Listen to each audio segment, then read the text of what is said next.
लेकिन ये जानना चाहेंगे, पहले आप आने वाले थे, स्टार्टिंग इनिशियल डेज में आपका नाम आ रहा था, बट आप सेकंड वीक में जाना क्यों प्रेफर कर लिया? आई थिंक ये चैनल ने क्रिएटिव कॉल लिया। आई थिंक जानबूझ के ये डिसएडवांटेज नहीं मैं बोलूँगी था। आई थिंक हो सकता है ये एडवांटेज के लिए भी किया हो कि इनको शो के बारे में ऑलरेडी पता हो फिर डालें, पर आई थिंक डिसएडवांटेज ये हो गया कि जब मैं गई वहाँ पे एक बहुत कंफ्यूजिंग लव ट्रायंगल चल रहा था जिससे पूरा घर ओवरशैडो हो गया। तो I think could have been advantage as well, लेकिन वो डिसएडवांटेज बन गया बाद में जाना, but this was the channels creative call. Second question ये जानना चाहेंगे, आपने कहा था घर में जाते ही मुनव्वर के टीयर्स फेक है, फिर अभिषेक की फाइट जो लव एंगल को लेकर हो रही थी आपको वो भी फेक लगा था, और कौन कौन आपको फेक लग रहा था, और अगर आप इतने रियल थे तो आप इतने टाइम स्टे क्यों नहीं कर पाए? आई थिंक मुझे मन्नारा बहुत फेक लग रही हैं। यू नो बहुत उनकी ओवर एक्टिंग चल रही है ऐसी ऐसी, मुझे तो कुछ पता ही नहीं है, मैं तो बहुत इनोसेंट हूँ। मॉलेस्टेशन जैसे वर्ड यूज़ कर सकती हैं वो और बोल सकती हैं कि मुझे मतलब ही नहीं पता था, कॉन्टेक्स्ट नहीं पता था, तो वो तो बहुत ही स्टूपिड है और बहुत फेक है। आई थिंक मैं जेन्युइन होके नहीं रह पाई क्योंकि एक तो मैं पंगा ले रही थी लोगों से जिनकी बहुत बड़ी फ़ैन फॉलोइंग है। और क्या है ना, इस बार की टीआरपी थोड़े लो हैं, तो इवन अगर लोग हैं वहाँ पे जिनकी बहुत बाहर फैन फॉलोइंग है, वो सो भी रहे हैं, कुछ नहीं भी कर रहे हैं, तो उनको चैनल वालों को रखना पड़ेगा उनको, क्योंकि उन्हीं के फैंस देख रहे हैं, बाकी और तो कोई देख नहीं रहा है शो भी। तो मैं जेन्युइन थी, मैं हिला रही थी घर को, जैसे मुनव्वर जैसे स्ट्रांग प्लेयर जिनसे लोग पंगा नहीं लेना चाह रहे हैं उनको मैं कॉल आउट करने स्टार्ट कर रही थी स्टार्टिंग से। तो आई थिंक मैं जेन्युइन खेल रही थी, इसलिए मेरे पे अटैक भी हुआ। तो वो अनफॉर्चुनेट है कि मैं निकल गई, पर अगर मैं रहती शो को मैं और उसको हिलाती। जैसे दम का जो रूम था मेरे आने से पहले सभी सो रहे थे, एटलीस्ट कोई तो जागा, मैंने किसी एक बंदे को तो जगाया और मेरी वजह से दम का कमरा हिला। मुनव्वर ने कहा कि दम के रूम में 2 हफ्ते बाद फाइनली एक तो कोई दम वाला पर्सन आया है। तो और रहती तो और हिलाती, पर चलिए ऐसा हो गया।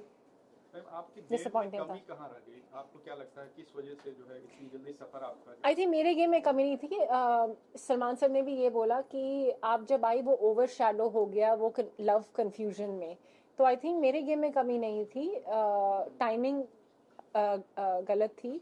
आई थिंक ये हो सकता था कि मैं स्टार्टिंग से थोड़ा और कॉल आउट कर सकती थी, जो बड़े प्लेयर्स हैं जिनके खिलाफ लोग जाना नहीं चाह रहे हैं अभी इतनी जल्दी, उनके खिलाफ मैं थोड़ा और जा सकती थी स्टार्टिंग से ही। पर मैं ये टाइम लगाई थी कि मेरे पास थोड़ा और एम्यूनेशन हो, थोड़ा और कारण हो, सॉलिड एक केस बने, फिर आप मुकदमा करें, तो मैं उसका वेट कर रही थी। अभिषेक और खानजादी के बीच में एक नई लव स्टोरी घर में शुरू हो रही है, आपको कितना रियल और कितना फेक लग रहा है इनकी लव स्टोरी? ये खानजादी थोड़ी मुझे लगता है अटेंशन सीकर है और कभी कभी भी स्टेबल नहीं लगती हैं मुझे। I don't want comment in disrespectful way, पर वो थोड़ी स्टेबल नहीं है, कुछ भी बोल देती हैं। जैसे पहले अभिषेक के, और ये चल क्या रहा है, मतलब पहले बोल दिया अभिषेक ने मुझे फिजिकली असॉल्ट किया, उनके ऊपर आरोप इतना सीरियस होता है ये आरोप कि उन्होंने मुझे फिजिकली असॉल्ट किया, जबकि वो उसके बेड पे आए भी नहीं, तो अभिषेक कैसे उसके साथ दोस्ती कर सकते हैं? फिर अभी एक टास्क हुआ था जिसमें उन्होंने हैम्पर के चक्कर में झूठ बोल दिया कि आई लव हिम, एंड अभिषेक ने इसी समय बोल दिया ये झूठ बोल रही है।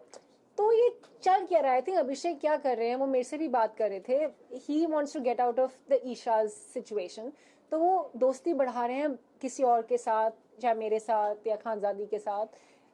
एंड आई थिंक मेरे साथ उनका जेन्युइन कनेक्शन बन रहा था। खानजादी तो I think it started off as a joke, and उसको लोग सीरियसली ले रहे हैं, पर खानजादी को आप सीरियसली ले नहीं सकते, she is unpredictable and she is not stable. पर आपको लगता है आपको और एफर्ट्स लगाने चाहिए थे कनेक्शन बनाने में? बिकॉज अगर ऐसा कुछ होता तो Yes. शायद आप और टाइम रह पाती, और अगर बनाती तो किससे बनाती? आई थिंक अभिषेक से अगर बनाती तो जेन्युइन थोड़ा होना चाहिए, एकदम से मिले हैं, आपको सेटल होने में टाइम लगता है, हमारा बन रहा था। आई थिंक हमारी बातचीत एज फ्रेंडशिप टाइप, एक लाइट फ्लोटेशन टाइप शुरू हुआ था, लेकिन एक हफ्ते में नहीं हो सकता। आप किसी को जानते नहीं हो, एक स्ट्रेंजर को मिले हो, तो फिर वो बहुत फेक होता अगर हम पर्पसली उसको करते हो। फीलिंग्स होने में, कोई भी फ्रेंडशिप होने में टाइम लगता है, किसी भी चीज में टाइम लगता है, तो आई थिंक वो टाइम नहीं था। कांच पे जो लिखा हुआ था Yes. वर्डिंग, वो कहीं ना कहीं एक माइनस पॉइंट रहा, आई मान सकते हैं? आई थिंक यू नो इस घर में रूल्स ब्रेक होते ही जा रहे हैं, तो अगर किसी और को कोई पॉइंट आउट नहीं करे, जैसे तहलका तो उठा उठा के चीजें फेंक रहे हैं, which is the main basic violence वाला रूल, तो मैंने जो इमोशनल अपनी स्टेट में करा वो I don't think is that much of a disadvantage. Rule तो सभी ब्रेक कर रहे हैं, चोरी करके खाना खा रहे हैं, एक दूसरे से बहुत डिसरिस्पेक्टफुल में बात कर रहे हैं, फिजिकल असॉल्ट झूठे इल्ज़ाम लगा रहे हैं। तो I think that is not such a big minus point, but हाँ मुझे थोड़ा सा ओवर रिएक्शन उस वक्त हुआ क्योंकि कितनी ज़्यादा हमारी बॉन्डिंग थी मेरी और अनुराग की, और उनकी तरफ से जब बैक स्टैब आया, so is very emotionally disturb. I was like इतना क्लोज कोई कौन ऐसा कर सकता है, बट आई डोंट थिंक कि वही एक माइनस पॉइंट है। नॉर्मली इतना जल्दी नॉमिनेट नहीं किया जाता है, हाँ। लेकिन आपको बहुत जल्दी तो उस वक्त किस तरह का फीलिंग था? डिसअपॉइंटेड हूँ मैं काफ़ी, क्योंकि मुझे लगता है मैं एक स्ट्रॉन्ग प्लेयर हूँ, एटलीस्ट मैं कॉल आउट कर रही हूँ चीज़ों, सो नहीं रही हूँ, सिर्फ खाना बनाने नहीं आई हूँ। ऐसा भी नहीं है कि मैं सिर्फ एक प्लेयर है जिनको इंग्लिश ही आती है, हिंदी नहीं आती, किसी से बात ही नहीं कर पाते। तो मेरे अलावा इतने सारे लोग हैं वहाँ पे जो सो रहे हैं या सिर्फ खाना बना रहे हैं या कुछ कर ही नहीं पा रहे हैं। तो मेरा निकलना मतलब I think it's a loss for the show. अच्छा, तो आपकी जगह पर अगर किसी को निकलना चाहिए तो कौन होता वो आपके हिसाब से? 5 लोग बिल्कुल ही निकलना चाहिए था, अरुण, सनी, नावीद, जिग्ना मैम, रिंकू मैम, क्योंकि उनका कोई कंट्रीब्यूशन नहीं है घर में।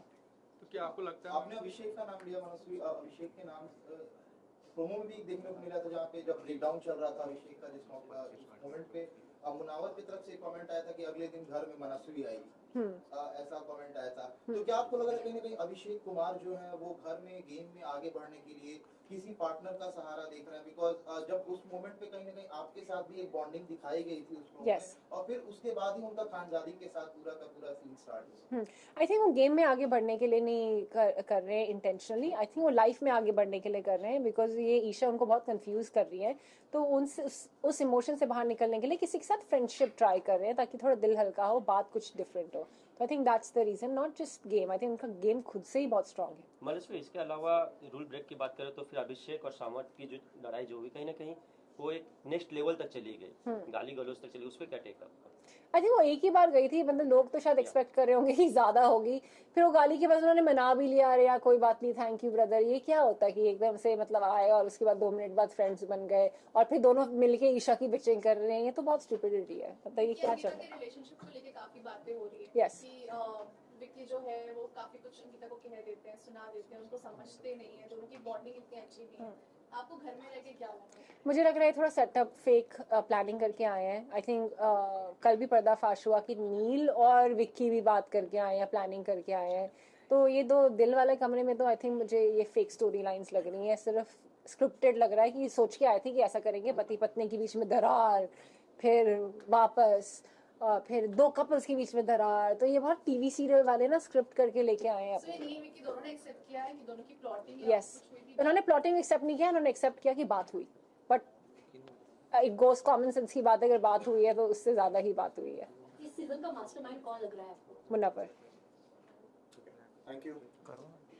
मैम क्या कोई पूछ रहे थे यहाँ पे, कोई एक क्वेश्चन कोई पूछ रहा था मैम वो। क्या आपको लगता है कि इन दोनों की जो कंट्रोवर्सी थी, चाहे वो अभिषेक कुमार हो, समर्थ हो या फिर ईशा मालवीय हो, इसके बीच में आपका गेम निखर नहीं पाया? Yes. इस वजह से एब्सोल्युटली, आप बिल्कुल सच बोल रहे हैं। जब मेरा एलिमिनेशन हुआ था, सलमान सर ने भी एग्जैक्टली यही वर्ड्स बोले कि मनस्वी आप बहुत अच्छा करी थी, आप बहुत अच्छी प्लेयर है, एंड अगर आप स्टार्टिंग में जाती या किसी भी और सर्कमस्टांस में जाती तो आप बहुत अच्छा खेलती। वो अनफॉर्चुनेटली आप ये लव कंफ्यूजन का शिकार हो गई और पूरा घर उस हफ्ते ओवरशैडो हो गया। तो आप बिल्कुल एक्यूरेट बोल रहे हैं, यही हुआ।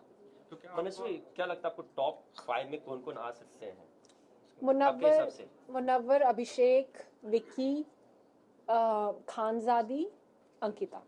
तो अगर दोबारा मौका मिले बाय चांस अगर आपको घर में जाने का, तो क्या चीज इंप्रूव करके जाना चाहेंगी घर के अंदर की? आई थिंक मैं वेट कर रही थी कि थोड़ा मेरे पास एम्यूनेशन हो तो मैं ऐसे स्ट्रॉन्ग प्लेयर्स को अटैक करूं, चाहे मुनव्वर हो, चाहे विक्की हो, चाहे अंकिता हो। तो मैं सोची थी थोड़े मेरे पास रीजंस और होने चाहिए कि अगर मैं बेफालतू में अटैक करने लग जाऊं तो वैलिड नहीं लगेगा। तो थोड़ा सा एक बिल्डअप होना चाहिए। एंड अगर मैं बेफालतू में स्टार्टिंग में झगड़ा करने लग जाऊं तो जो एक्चुअल झगड़े होंगे ना वो फिर वैलिड नहीं माने जाएंगे, फिर तो ऐसा कहते तो झगड़ा ही करने आई है। तो मैं सही चीजों में झगड़ा करना चाह रही थी। तो आई थिंक अब क्या होगा, अगर मैं दोबारा गई तो मैं जाते ही अटैक करूंगी सबसे स्ट्रॉन्गेस्ट प्लेयर्स को जो मुझे लग रहा है मैनिपुलेटिव है। सबसे कमजोर प्रतियोगी कौन लग रहा है आपको इस पूरे घर में अभी तक जो जिनके सबसे ज्यादा फैन फॉलोइंग है बाहर, वो है सनी, अरुण और अनुराग। ये सबसे वीकेस्ट हैं। इनको शो में इसलिए रखा है क्योंकि बाकी तो लोग ऑडियंस शो देख नहीं रही है, TRPs बहुत कम है इस बार, और उनकी जो इनबिल्ट फैन फॉलोइंग है उन्हीं के लिए चल रहा है शो, उन्हीं की वजह से चल रहा है ताकि वो देखें अपने कंटेस्टेंट्स को। पर ये डिजर्व नहीं करते शो में रहना। दिन भर ये सोते रहते हैं। 6 दिन जो मैं वहां पे थी, दिन भर ये बिस्तर के से बाहर नहीं निकले, बिस्तर में ही थे, खाना भी बिस्तर में इन्होंने खाया। तो ये बिल्कुल डिजर्व नहीं करते शो में रहना। ये सिर्फ वो फैन फॉलोइंग के बेसिस पे शो में है, क्योंकि शो को जरूरत है कि इनके फैंस देखें शो। पिछले 2 सीजन से मैम यूट्यूबर्स और एक्टर्स के बीच में थोड़ा सा वो देखने को मिला कि यूट्यूबर्स को ज्यादा प्रेफरेंस दिया जा रहा है। Yes. आपका पॉइंट ऑफ व्यू? क्योंकि फैन फॉलोइंग है ना उनकी, देखेंगे इसलिए। कई तो जेन्युइन है, कई जेन्युइन गेम खेल रहे हैं और कई जेन्युइन में स्ट्रांग भी हैं। लेकिन कई लोग तो बिल्कुल मतलब शो में कंट्रीब्यूशन क्या है आपका दिख ही नहीं रहे हो आप। मतलब उनके फैंस भी ढूंढ रहे होंगे कहाँ है कुछ देखें उनके बारे में। तो वो तो बिल्कुल डिजर्व नहीं करते। बट